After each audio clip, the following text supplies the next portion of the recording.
The Imperial delegation's ship was everything you'd expect from a civilization that had conquered 17 star systems, gleaming, geometrically perfect and compensating for something. It descended through Earth's atmosphere with the kind of precision that suggested its pilots had never experienced the joy of improvisation. Commander Tal Vox, senior military assessor of the Galactic Imperial Fleet, adjusted his immaculately pressed uniform for the 14th time since breakfast. His exoskeleton gleamed under the artificial lights, polished to a shine that could blind small children. Behind him stood 4 equally rigid officers, each looking more uncomfortable than the last. "Remember," Vox addressed his team without turning, "these humans are barely spacefaring. Their military capabilities will be quaint at best. Our job is to assess whether they pose any threat to Imperial interests. Records indicate they've never even standardized their planetary defense forces, sir," chirped Lieutenant Mirak, their intelligence officer. "Different countries, different military structures, highly inefficient, precisely why this will be brief," Vox said as the ship completed its landing sequence at the designated Earth military facility. The delegation expected a formal reception, honor guards, synchronized salutes, perhaps a military band playing whatever primitive martial music humans enjoyed. What greeted them instead was a single man in what appeared to be a wrinkled uniform, drinking from a container labeled "World's Okayest Officer." "Heya folks, Commander Mike Daniels, United Earth Defense Force." The human extended a hand casually. "Welcome to Fort Bradley.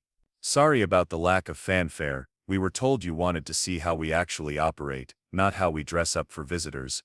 Vox's mandibles twitched with disapproval. "Commander, I am Senior Military Assessor Tal Vox of the Imperial Fleet. We expected a proper military reception." Daniels shrugged. "Yeah, I figured. Look, I can round up some folks to stand in a line and salute if that's your thing, but I thought you'd prefer to get straight to the assessment. Our general said you're here to decide if we're worth talking to, or worth conquering, so let's not waste time with pageantry." The bluntness caused Vox's exoskeleton to nearly crack with indignation. "That is an oversimplification of our purpose." "But not wrong," Daniels winked, actually winked at an Imperial military assessor. "Come on, I'll show you our operations center first, then introduce you to one of our specialized response teams. Fair warning, they're on standby for deployment, so they might be a bit casual." As they walked through the facility, Vox's team documented everything with increasing confusion. Soldiers in various states of uniform compliance nodded or waved as they passed. Some were engaged in physical training that looked suspiciously like sports. Others sat in circles, apparently arguing about tactical scenarios over what smelled like the beverage Daniels was consuming. "Where is your command structure displayed?" asked Lieutenant Mirak, searching the walls for organizational charts. "In our heads," Daniels tapped his temple, "and on secure networks when needed. Posting who reports to whom on a wall just tells your enemies who to target first." Vox's antenna flattened against his head. "And your standardized combat protocols? Your drill manuals?" "We have general guidelines and objectives," Daniels replied, leading them through a doorway. "But we find that soldiers who can think for themselves tend to survive longer than those who need a manual for every situation." The operations center was equally baffling, a mix of advanced technology and what appeared to be improvised workstations. Humans in various attire monitored screens, engaged in multiple conversations simultaneously, and generally looked nothing like the disciplined military personnel Vox was accustomed to. This is chaos," whispered one of Vox's officers. "Nah, this is Tuesday," Daniels grinned. "You should see us when something's actually happening. Now ready to meet our best specialized response unit. They just got back from a situation in the asteroid belt. Bit of a mess with some mining colony pirates, but they sorted it out." Before Vox could answer, Daniels was already leading them down another corridor. "I must note, Commander Daniels, that so far your military facility fails to meet even the most basic Imperial standards for organization, discipline, or protocol," Vox stated firmly. Daniels didn't seem bothered in the slightest. "Yeah, we get that a lot, but here's the funny thing, we keep winning. Not sure why." The human's eyes twinkled with something Vox couldn't quite identify, but it made his carapace itch uncomfortably. As they approached a door marked Rec Room, Fireteam Omega, Vox had the distinct feeling that this inspection was not going to proceed as his meticulous reports had predicted. The door to the Rec Room slid open to reveal what Vox could only describe as the antithesis of military decorum. The room looked like someone had combined a living quarters, gymnasium, workshop, and what humans called a frat house, a term Vox had researched and immediately regretted. 5 humans occupied the space, none appearing remotely ready for combat or formal inspection. Team, company, Daniel announced casually, these folks are from the Empire, they're here to decide if we're worth talking to, or worth conquering. Not a single human stood at attention, one actually waved without looking up from some kind of electronic game. This, Daniels gestured to a stocky woman sprawled on a couch with her boots on a table, is Major Roxy Patel, team leader. Roxy glanced up and offered a lazy salute. Sup, Vox's mandibles clicked rapidly, the insectoid equivalent of sputtering. This is your elite response unit's commanding officer. She's not even properly attired. Roxy rolled her eyes. I just got back from 3 weeks of breathing recycled air and eating protein paste while hunting down pirates who were hijacking cargo ships. Forgive me if I'm not wearing my parade uniform. Daniels continued as if this were perfectly normal. Over there by the window is Lieutenant Doug McNally, our pilot, a lanky human with disheveled hair, was assembling what appeared to be a model spacecraft with remarkable detail. He nodded acknowledgement without interrupting his work. McNally can fly anything with an engine and some things without one, Daniels explained. Once flew a damaged shuttle backwards through an asteroid field, because the forward thrusters were the only ones working. That's impossible, stated Lieutenant Mirak. McNally shrugged without looking up. Didn't tell the shuttle that. The big guy in the corner is Sergeant Marcus Okafor, heavy weapons specialist. The largest human Vox had ever seen sat cross-legged on the floor, eyes closed, seemingly doing nothing. His massive frame suggested significant physical strength, but he was meditating. Is he functional? Vox inquired with increasing disbelief. Marcus is centering himself, Daniel explained. He says it helps him maintain focus when he's pulling a trigger that could level a small building. The sergeant opened one eye. 9 hours, 17 minutes until I can legally drink alcohol again after the last mission. Not that I'm counting. He closed his eye and resumed his stillness. The one taking apart the communications array is Dr. Ellie Reyes, our tech specialist. A small woman with curly hair was surrounded by disassembled components, muttering equations to herself. Doctor, Vox questioned. You assign academics to combat units. Ellie snorted without looking up. 3 PhDs, 17 patents, and I can hack your ship's navigation system with this coffee maker if you give me 10 minutes. I'm also pretty decent with a plasma rifle. She's being modest, Daniels stage whispered. It would only take her 7 minutes. And finally, Daniels pointed to a completely unremarkable human male who was cooking something that smelled surprisingly appetizing. That's Agent Thomas Quinn, our specialist. Quinn was the only one who approached, wiping his hands on a towel before offering one to Vox. Pleasure to meet you, hope you'll stay for lunch. Making my grandmother's lasagna recipe. Vox reluctantly extended a limb.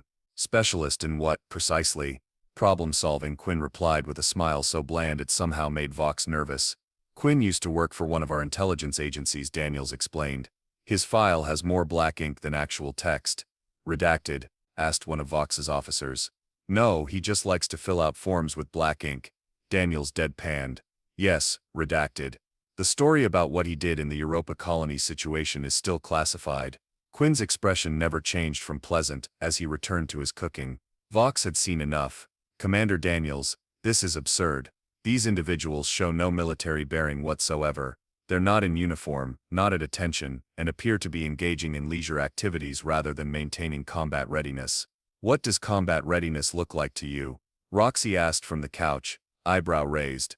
Standing at attention wearing uncomfortable clothes, or being rested, fed, and mentally prepared. There are standards, Vox began. For what? Roxy interrupted, sitting up, looking good during an inspection, or staying alive when everything goes to hell. Because I promise you, the enemy doesn't care how shiny your boots are. The Major has a point, Daniels said. Our approach focuses on results rather than appearances. This team has the highest success rate in the Defense Force precisely because they're not bound by rigid protocols. That's preposterous, Vox insisted. Military effectiveness comes from structure, discipline, uniformity. That's one approach. Daniels nodded thoughtfully. Works great for large-scale operations with predictable parameters. But humans specialize in adaptation. We thrive in chaos. That's why our best units look like this. He gestured around the room. Each person here isn't just following orders. They're problem-solving constantly. We don't want soldiers who just execute protocols. We want the kind of people who can throw the manual out the airlock when the situation demands it. Vox's exoskeleton practically vibrated with indignation. This is not a military unit. This is a collection of undisciplined individuals. Exactly. Daniels smiled. That's our secret weapon. From the cooking area, Quinn spoke without turning.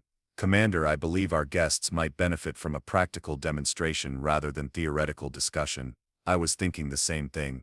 Daniels agreed. Senior Assessor Vox, would your team be interested in observing Fireteam Omega during a training exercise? Something to help you understand our approach better. Vox glanced at his increasingly bewildered officers, then back at the humans who somehow constituted an elite military unit despite breaking every rule of proper military conduct he'd ever known. Very well, he said stiffly. Perhaps a demonstration will clarify matters. Excellent. Daniels clapped his hands together. Team, finish up what you're doing. We'll head to Training Ground Delta in 30 minutes. After lunch, Quinn corrected, opening what appeared to be a heating unit.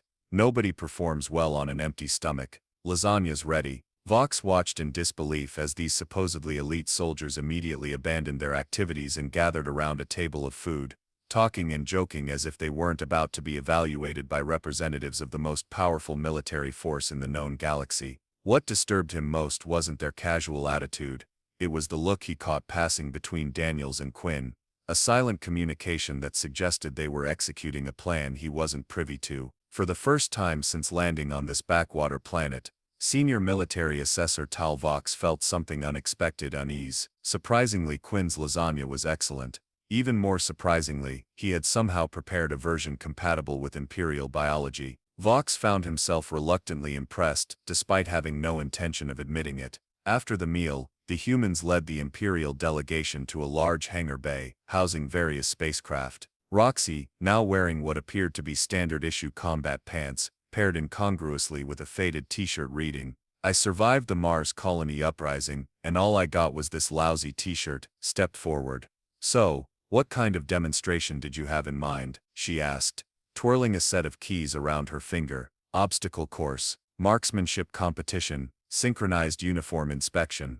The sarcasm in her last suggestion wasn't lost on Vox. "I believe," Vox said carefully, "that a more substantive challenge would be appropriate. Perhaps a simulated combat scenario." "Boring," McNally called out from where he was running pre-flight checks on a transport shuttle. "We do those every Tuesday." "It is Tuesday," Marcus pointed out, now fully uniformed, but still somehow radiating the same zen-like calm. "Exactly," McNally replied as if that explained everything. Commander Daniels stepped in. "Senior Assessor, why don't you propose a scenario? Something that would adequately test their capabilities by Imperial standards." Vox considered this for a moment. "Very well, we have recently established an outpost on your system's outermost moon for observation purposes. The environment there is hostile. Minimal atmosphere, extreme temperature fluctuations, unstable geology. We lost contact with the outpost 3 standard days ago, and you're just mentioning this now." Ellie looked up from her datapad with narrowed eyes. "It is a routine communication disruption," Lieutenant Miruk explained dismissively. "A maintenance team will be dispatched eventually. The conditions make immediate response unnecessary. Unless there are people still there," Quinn noted quietly. Vox shifted uncomfortably. "There is a skeleton crew of 4 technicians. Imperial protocols dictate that outpost personnel must be self-sufficient for up to 15 standard days in case of communication failure." Roxy exchanged glances with her team. "So your challenge is for us to go check on you people, and restore communications," Vox added. "If this were an actual Imperial operation, we would deploy a specialized engineering unit with extensive procedural guidelines. I am curious to see how your unconventional team would approach such a technical problem." "We accept," Daniels said before Roxy could respond. "When would you like this to happen?" "Our assessment schedule allows for—" "We'll go now," Roxy interrupted, already moving toward the shuttle. "Team, gear up. Departure in 15. Vox's mandibles clicked in surprise. "Now, without proper mission planning, without authorization from your chain of command." "I'm authorizing it," Daniels said calmly. "And they'll plan en route. That's how we operate, quickly. Besides," Quinn added with that same unnerving bland smile, "those are your people up there, right? Wouldn't want to leave them waiting while we fill out forms and triplicate.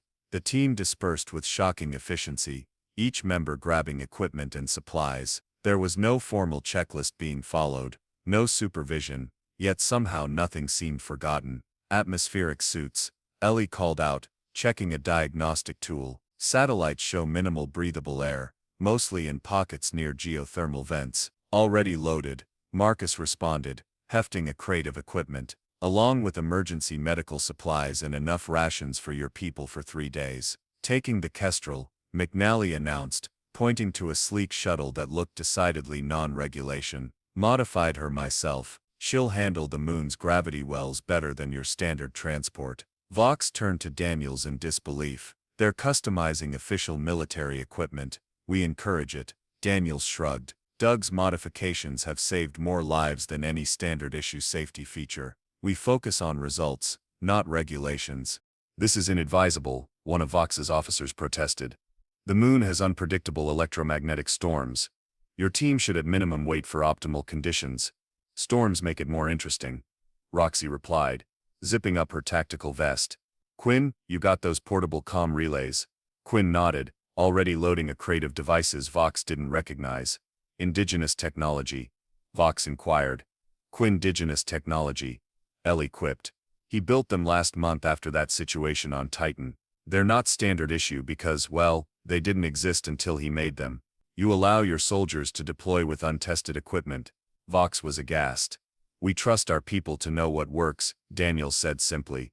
That's the difference between our approaches. You trust your systems. We trust our humans. Within 12 minutes, not the stated 15, Fireteam Omega was assembled at the shuttle ramp, geared up and ready. None of them were dressed identically. None of them carried the same weapons. There was no formal inspection. No recitation of mission parameters. We should send one of my officers with them, Vox suggested to Daniels. To observe and report. If you insist, Daniels replied. But it's your call which one. Just know that where they're going isn't particularly safe. Vox selected Lieutenant Mirok, his intelligence officer. You will accompany the human team and document their methodology. Mirok's antenna drooped slightly, but he stepped forward. Yes, Senior Assessor. Welcome aboard, Lieutenant, Roxy said with a grin that somehow didn't seem entirely welcoming. Hope you don't get motion sickness. McNally likes to take the scenic route. Which means the insanely dangerous route. Ellie clarified helpfully. The fastest route, McNally corrected. Same thing when you're flying, Marcus rumbled.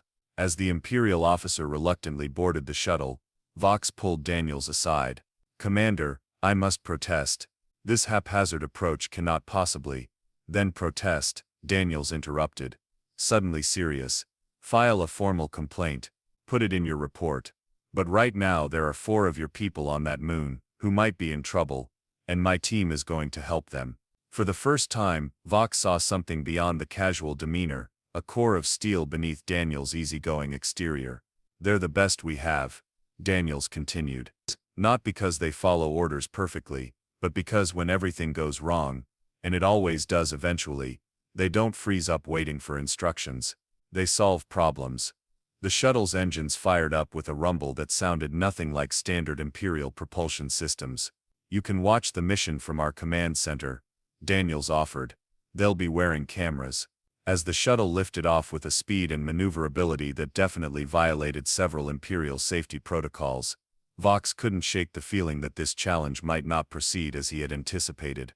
Humans, it seemed, had an irritating tendency to turn things around on you. I suggested this scenario, because it is routine, Vox admitted as they watched the shuttle rapidly shrink from view. A simple technical mission with predictable parameters. Daniels smiled enigmatically. Well, that's your first mistake, Senior Assessor. With Fireteam Omega, nothing stays routine for long. The Kestrel shuttle cut through space at a velocity that made Lieutenant Mirok's exoskeleton feel 3 sizes too small. He clung to his harness, mandibles locked tight to prevent embarrassing clicking sounds of distress. You doing okay there, Lieutenant? Roxy asked from the seat beside him. She wasn't even fully strapped in, leaning casually against her harness as if they weren't hurtling through the void at what had to be unsafe speeds. Your pilot is exceeding recommended velocity parameters, Mirok managed. Up front, McNally snorted. Recommended by who? People who hate getting places on time. The Imperial Navigational Safety Commission has established. Let me guess. Ellie cut in from where she was disassembling something in her lap. A committee of officers who've never actually flown in combat decided what's safe based on theoretical models. Mirok's silence was answer enough. Quinn, methodically checking equipment, while apparently reading a novel on his datapad simultaneously, glanced up. We're approaching the moon's orbital path. Might get bumpy. Their electromagnetic storm activity is picking up. How do you know that? Mirok asked. Our sensors haven't detected. Feel that vibration through the hull? Quinn replied. That's charged particles starting to interact with our shields. The harmonics change when we hit an EM field. You can feel that. Mirok was skeptical. Anyone can, Marcus said, eyes closed as if meditating despite the chaotic flight. If they pay attention. The shuttle suddenly lurched, and Mirok's harness dug into his carapace. Whoops, McNally called back cheerfully. Found the edge of the storm system. Hang tight. I'm going to skirt around it. Can't we wait for it to dissipate? Mirok suggested desperately. It won't, Ellie said, not looking up from her work. The geological activity on this moon generates constant electromagnetic disturbances.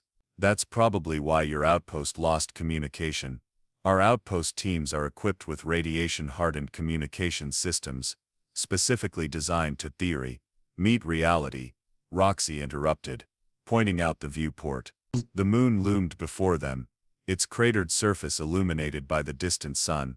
What caught Mirok's attention, however, were the visible electrical discharges arcing across its atmosphere, far more intense than Imperial surveys had indicated. That's unexpected, he admitted. Unexpected is our specialty, Roxy replied with a grin. McNally's voice came over the intercom. Approach vectors compromised. Gonna have to get creative. Everybody hold on to something that isn't Lieutenant Mirok. Before the Imperial officer could process this warning, the shuttle banked hard, diving toward the moon at an angle that defied both physics and sanity. Mirok was certain they were about to become a new crater on the lunar surface. Instead, McNally threaded the Kestrel through gaps in the storm system that shouldn't have been navigable, occasionally flying sideways or even briefly inverted. He hummed tunelessly throughout the entire death-defying display. Is this necessary? Mirok finally managed to ask through clicking mandibles. Nah, Quinn replied casually. He's showing off a bit, but it is faster. The rest of the team continued their preparations, as if they weren't experiencing multiple G-forces during what could only be described as aerial acrobatics. Ellie finished rebuilding whatever device she'd been working on, and passed components to Marcus. Roxy reviewed a holographic map of the outpost. Quinn somehow continued reading. Found our landing zone, McNally announced. Bad news. It's about 2 kilometers from the outpost. Good news. It's the only spot not currently being electrocuted by the atmosphere.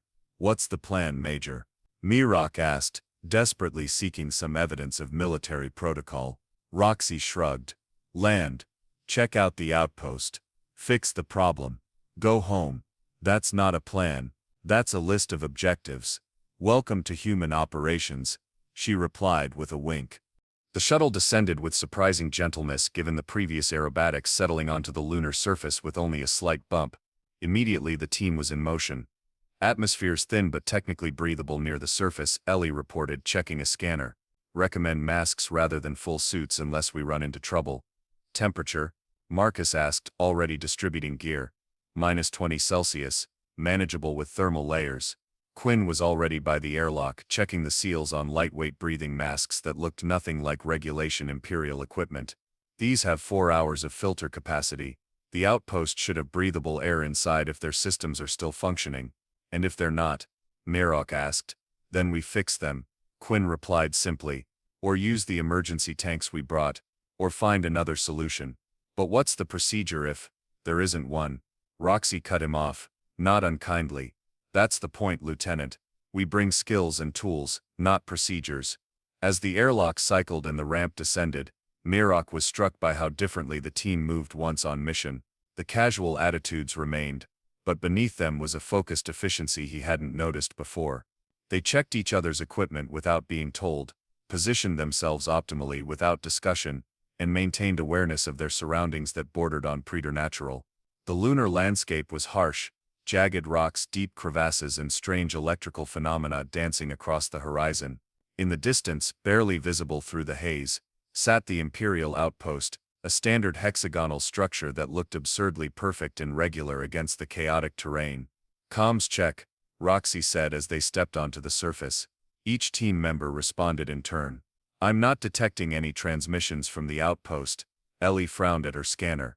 "No emergency beacons either." "Life signs?" Roxy asked. "Can't tell from here. Too much interference." "Let's move." "Standard spread. Watch your footing." Mirok expected them to form a precise patrol formation as Imperial troops would. Instead, they spread out in what appeared to be random positions, constantly shifting and adapting to the terrain. Yet somehow they maintained perfect coverage of all angles, with no verbal coordination. They were halfway to the outpost when the ground shook violently. "Seismic activity," Mirok warned unnecessarily. "No kidding," McNally deadpanned, catching himself against a boulder. The tremor intensified. Directly ahead, a chasm opened in the lunar surface, widening rapidly between them and the outpost. "Well, that's inconvenient," Roxy observed calmly. Behind them, an even larger fissure tore open the ground, cutting off their return path to the shuttle. "Correction," Quinn said, his perpetually bland expression finally showing a hint of concern. "That's inconvenient." As if responding to his assessment, the plateau they stood on gave a final shudder, and broke free entirely, sliding down into the newly formed canyon with the 5 of them still on it. Mirok's shriek of terror was cut short when Marcus grabbed him by the back of his exoskeleton, preventing him from tumbling off the edge as their section of ground tilted precariously. "Any ideas?" Roxy called out as they all scrambled for purchase on the increasingly vertical surface. "Several," Ellie replied, somehow still checking readings on her device while clinging to a rock outcropping. "None good. This wasn't in the mission parameters," Mirok wailed. Roxy actually laughed as she drove a piton into the rock. "Welcome to field work, Lieutenant. This is where the fun begins." The rock shelf gave one final lurch and broke free completely, sending them plummeting into the darkness below. Back in the Earth Command Center, Senior Assessor Vox watched in horror as the feed from Lieutenant Mirok's camera dissolved into chaos. Falling rocks, flailing limbs, and a cacophony of sounds that included both human expletives and his officer's high-pitched clicking. "Your team just fell into an abyss," Vox stated flatly, mandibles quivering with barely contained panic. "This mission is compromised. We must dispatch a rescue." "Hold on." Commander Daniels raised a hand, eyes still fixed on the multiple camera feeds. "Let's see what they do." "Do? They're falling to their deaths," maybe Daniels allowed. But probably not. The screens flickered and stabilized, showing various perspectives of the same scene. The team was no longer falling. They were sliding. The rock shelf had somehow wedged itself against the canyon walls, creating a steep but manageable incline, and the humans were handling it in entirely different ways. McNally had produced what looked like a flexible board and was literally surfing down the rock slide, whooping with something that sounded disturbingly like enjoyment. Ellie had deployed some kind of magnetic anchors from her gloves, controlling her descent in measured stages. Marcus had simply dug his massive hands into the rock face, and was creating his own handholds, with Mirok tucked under one arm like a squeaking package. Roxy was rappelling down using what appeared to be standard climbing gear, and Quinn was calmly walking down the incline, as if it were a slightly steep hill, somehow finding perfect footing among the chaos. "How are they not dead?" Vox demanded. "Practice," Daniels replied with a shrug. "This isn't their first disaster." On screen, the team regrouped at the bottom of the newly formed canyon. Mirok's camera showed them standing in a bizarre underground cavern, illuminated by strange bioluminescent fungi and occasional electrical discharges from above. "Everyone intact?" Roxy's voice came through the speakers. 4 human affirmatives and 1 shaky Imperial confirmation responded. "We've lost contact with the shuttle," Ellie reported, tapping at her devices. "Canyon walls are blocking transmission." "And the outpost?" Roxy asked. "Still above us, about 2 kilometers that way," Ellie pointed. but now we're about 300 meters below it. Our equipment, Mirok's voice wavered.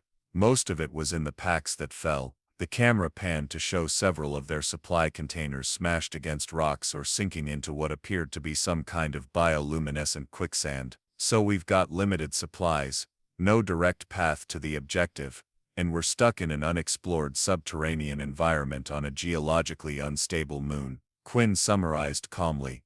Tuesday, Marcus rumbled. Technically it's Wednesday now, McNally corrected, checking a wrist device. Past local midnight during the fall. Does your team always joke in life-threatening situations? Vox asked Daniels incredulously. It's not joking, it's perspective, Daniels replied. Panic doesn't solve problems. On screen, Roxy was taking inventory of their remaining equipment, significantly less than they'd started with. Options, she asked the team. I can rig the remaining comm relay to boost its signal, Ellie offered. Might punch through to the shuttle. Do it.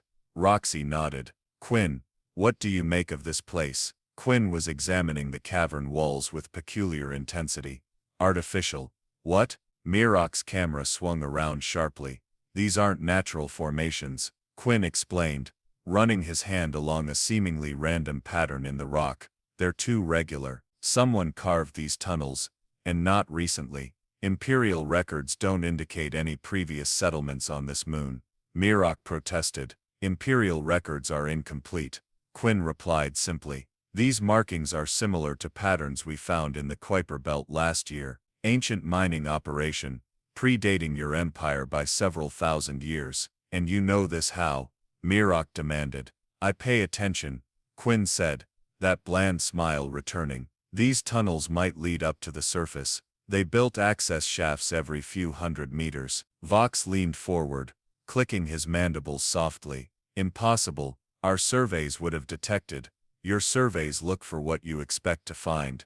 Daniels interrupted. One of humanity's advantages is looking for what doesn't fit our expectations. On screen, the team had started moving through the tunnels, following Quinn's seemingly intuitive understanding of the ancient pathways. As they progressed, Mirok's camera caught glimpses of strange mechanisms embedded in the walls, devices that looked both incredibly ancient and impossibly advanced. Are those power conduits? Mirok's voice asked. Yep, Ellie confirmed, scanning one with her device. Still functioning, if you can believe it. Tapping into geothermal energy from the moon's core. That's why your outpost lost communications, Quinn added. Your people built directly on top of one of these ancient power nodes. When recent seismic activity reactivated part of the system, it created the electromagnetic interference. You determined all that from looking at some old tunnels. Mirok sounded skeptical.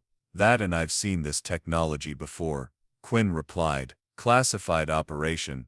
Can't talk about it. They reached what appeared to be a vertical shaft with ancient handholds carved into the wall. Above, through a small opening, they could see stars. Maintenance access, Quinn said, should lead to the surface near the outpost. I'll go first, Marcus volunteered, already starting to climb. Test the holds. As the massive human ascended with surprising grace, Roxy turned to Mirok. See why we don't bother with rigid protocols, Lieutenant. No manual could have prepared us for this situation. But, how did you know what to do? Mirok asked, genuine confusion in his voice. We didn't, she replied simply. We figured it out as we went. That's what humans do best. She's underselling it, McNally added. Quinn here has a photographic memory and has read pretty much every archaeological report ever filed. Ellie can reverse engineer alien tech in her sleep. Marcus can find structural weaknesses in any material with his bare hands. We're not just winging it. We're using our specific skills without waiting for permission. Vox watched silently as the humans helped his officer climb the ancient shaft. What had begun as a simple assessment mission had revealed something he hadn't expected. Not just about this moon but about humans themselves. The team emerged on the surface just a few hundred meters from the Imperial outpost. As they approached the facility, they found significant damage to its exterior, not from an attack, but from the structure having partially collapsed into another exposed section of the ancient tunnel system. Life signs inside, Ellie reported, scanning the building. 4 signatures. They're alive. Barely, Marcus added. looking at his own device. Environmental systems are failing, atmosphere's leaking out. Without hesitation, the team forced open the damaged airlock and entered the outpost. Inside, they found the Imperial technicians unconscious at their stations, the facility's life support systems critically damaged by the unexpected geological shift. Mirok's camera showed the humans moving with practiced efficiency, Ellie immediately working to restore power, Marcus physically supporting a collapsed section of ceiling, McNally jury-rigging the ventilation system, and Quinn administering emergency medical aid to the technicians. "These people have maybe 20 minutes of breathable air left," Quinn reported calmly. "Can we move them to the shuttle?" Mirok asked. "Shuttle's cut off by the canyons," Roxy reminded him. "We need another solution." She turned to Ellie. "Those ancient power conduits, can you tap into them?" Ellie's eyes widened. "Reroute alien technology that's thousands of years old into modern Imperial systems. That's completely against every safety protocol and engineering standard. Can you do it?" Roxy repeated. "Already started." Ellie grinned, pulling components from her vest. "Need 10 minutes and some help." Quinn was already beside her, somehow anticipating which tools she needed before she asked. "This is madness," Mirok protested weakly. "The regulatory violations alone. Would you prefer we follow regulations and let your people die?" Roxy asked bluntly. In the command center, Vox watched silently as the impossible unfolded. These undisciplined, irreverent humans were accomplishing in minutes what an Imperial engineering team would have deemed impossible after weeks of study. The ancient technology hummed to life under Ellie's improvisations. Power surged through the outpost, environmental systems reactivated, and the Imperial technicians began to stir as fresh oxygen filled the chambers. "Comms back online too," McNally announced from the communications console. "Patched through to the shuttle. It'll take some creative flying, but I can get it over here for evacuation." As the situation stabilized, Mirok's camera caught Quinn examining one of the ancient control panels they had uncovered during the repairs. "Interesting," Quinn murmured. "What is it?" Mirok asked, approaching. "The civilization that built these tunnels," Quinn said softly. "According to these symbols, they called themselves the Precursors, and they left something behind, something important enough to build all this to protect it." "Left what behind?" Quinn turned to the Imperial officer, his expression no longer bland but intensely focused. "Knowledge. Libraries of it. Possibly the most valuable archaeological find in the galaxy, which you discovered completely by accident," Mirok stated. "No," Quinn corrected. "We discovered it because we were willing to adapt when things went wrong, because we weren't following a predetermined protocol, because we're human." In the command center, Vox turned to Daniels with newly awakened understanding. "Your soldiers," he said slowly. "They don't look like soldiers because looking like a soldier tells your enemy exactly what you are." Daniels finished. "Humanity learned long ago that our greatest strength isn't our technology or our numbers. It's our unpredictability." On the screen, the rescue operation continued with organized chaos as the Imperial technicians were stabilized, and the ancient power system was temporarily integrated with the outpost's technology. "You keep your most dangerous weapons hidden in plain sight," Vox realized. "Not your guns or your ships, but your people." Daniels nodded. "Now you're getting it." 3 days later, senior military assessor Tal Vox stood before the Imperial Diplomatic Council, his exoskeleton polished to a perfect shine once again. Behind him, Lieutenant Mirok shifted uncomfortably, still occasionally clicking his mandibles involuntarily whenever anyone mentioned geological instability. "Assessor Vox," intoned High Counselor Zrek, "we have reviewed your preliminary report on Earth's military capabilities. Your conclusion is unexpected." Vox stood at perfect attention. "I stand by my assessment, High Counselor. You recommend that we not only abandon any consideration of military action against Earth, but that we pursue immediate diplomatic alliance with them." Zrek's antennae twitched with confusion. "This contradicts all preliminary intelligence." "Preliminary intelligence was incomplete," Vox stated firmly. "I have witnessed their capabilities firsthand." "Their technology is primitive," objected another counselor. "Their military force is fractured among numerous countries. They lack standardized training protocols. By all objective measures, they should be easily conquered." By all visible measures, Vox corrected. That is precisely their advantage. He activated a holographic display, showing footage from the mission, Fireteam Omega's impossible escape from the collapsing canyon, their intuitive navigation of alien ruins, their improvised rescue of the Imperial technicians. Humans have evolved a unique approach to warfare, Vox explained. They do not train their elite soldiers to follow protocols. They select individuals with exceptional adaptability and give them freedom to solve problems creatively. That's chaos, not strategy, scoffed a military counselor. It is controlled chaos, Vox countered, and it is devastatingly effective. The mission parameters changed completely, yet they succeeded where our own forces would have failed. A single rescue mission is hardly evidence of military superiority, Zrek noted. It is not about superiority, Vox replied. It is about unpredictability. Every Imperial battle simulation relies on predictable enemy responses. Humans are fundamentally unpredictable. He changed the display to show Commander Daniels. This human explained it to me after the mission. Their historical warfare evolved differently from ours. While we developed rigid hierarchies and precise formations, they specialized in adaptation. Their most effective warriors were never those who followed orders perfectly. They were those who could improvise when plans inevitably failed. And these humans, Zrek gestured to the image, believe this makes them superior. No, Vox said thoughtfully. They consider it merely different. Their commander Daniels actually suggested that our approaches would complement each other in an alliance. Imperial precision combined with human adaptability. Lieutenant Mirok stepped forward nervously. If I may, High Counselor, during the mission, I observed something remarkable. These humans don't just tolerate unexpected problems, they excel in them. They become more effective as conditions deteriorate. Impossible, muttered a counselor. I witnessed it, Mirok insisted. When we fell into that canyon, I was certain we would die. The humans seemed almost energized by the challenge. The council chamber fell silent as the implications sank in. There is another factor to consider, Vox added, the archaeological discovery. The display shifted to show the ancient tunnels and control panels. This civilization, the precursors as the humans call them, left behind technology and knowledge that predates our empire by millennia. The humans have granted us shared access to study these ruins, but they were very clear that any attempt to claim exclusive control would be problematic. They threatened the empire. Zrek's voice rose in indignation. Not explicitly, Vox replied carefully. Their exact words were knowledge belongs to everyone or no one.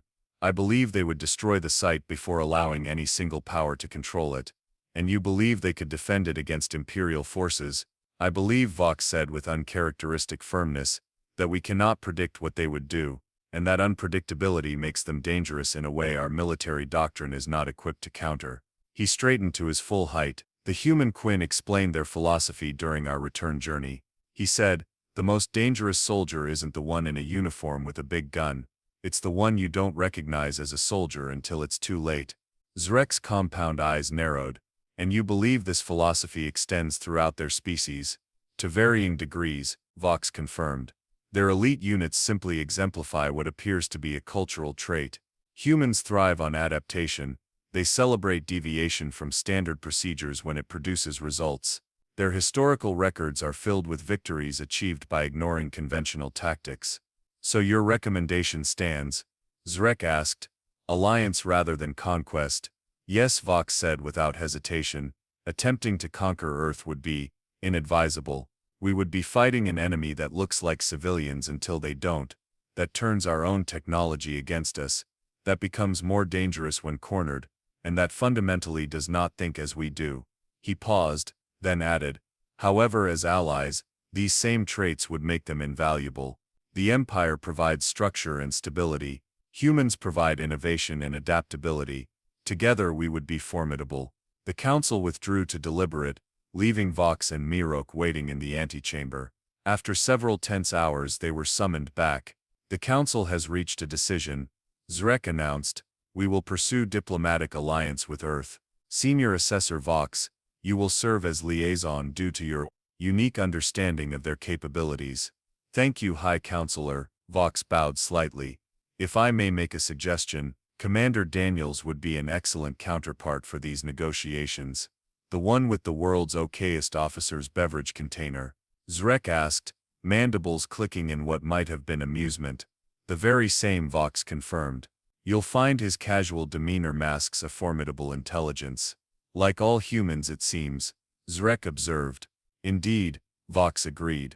That is precisely the lesson we must remember. With humans, appearances are deceiving by design. 1 week later, Commander Daniels sat across from Vox in the newly established Joint Diplomatic Center, sipping coffee from his infamous mug. So, Daniels grinned. I hear you've been promoted. Word travels fast, Vox noted, his own mandibles relaxing in what he had learned was the human concept of a casual setting. Fireteam Omega has been asking about you. Daniels said. They were impressed. Not many Imperial officers would have reconsidered their entire strategic doctrine based on one mission. Not many Imperial officers fell down an ancient alien mineshaft and lived to tell about it. Vox replied dryly. Daniels laughed. Fair point. How's Mirok doing? Lieutenant, now Captain. Mirok has requested assignment to our Special Operations Training Division. He wishes to incorporate some human methodologies into our more elite units. Good for him. Daniels nodded approvingly. And the Council, they're really on board with this alliance. They are, Vox confirmed.